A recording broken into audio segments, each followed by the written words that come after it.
Ndugu wajumbe, natambua kuwa matokeo bora hayawezi kupatikana bila kuzingatia maslahi na mazingira ya watumishi. Mtumishi anayechoka au aliyechoka, asiye na vitendea kazi na asiyeona haki katika upandaji vyeo, au anayesubiri malimbikizo yake kwa muda mrefu, hawezi kutoa huduma kwa ari ile ile tunayoitarajia.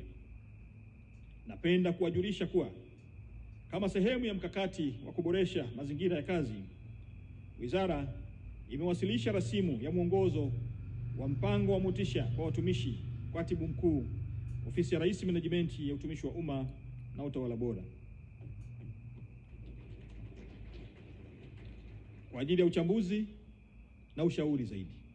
Lakini pia nimemwandikia Mheshimiwa Rais Daktari Samia Suluhu Hassan kumfahamisha na kumweleza kwa kina namna mazingira ya kazi, lakini pia hali ya watumishi wetu katika ngazi mbalimbali ya madaktari bingwa, madaktari bingwa bobezi na watumishi wengine katika sekta ya afya.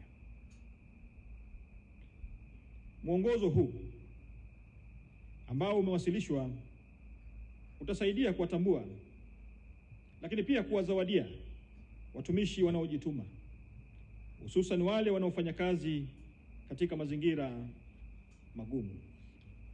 Lakini natambua kwamba nilikushatoa maelekezo ya mimi na ninyi kukutana angalau kwa mwaka mara moja, kuweza kutambuana, lakini pia kuweza kuwapongeza watumishi wanaofanya kazi vizuri katika maeneo yenu. Wapo ambao tumekwisha anza kuwatambua leo, lakini tukifanya kikao cha pamoja, tukakutana pamoja, tukajadili kwa pamoja utendaji wetu wa kazi, hatua tunazotaka kupiga kama taifa na kama sekta nyeti, sekta muhimu, sekta inayotegemewa katika taifa letu, hii itaongeza motisha ya utendaji wa kazi.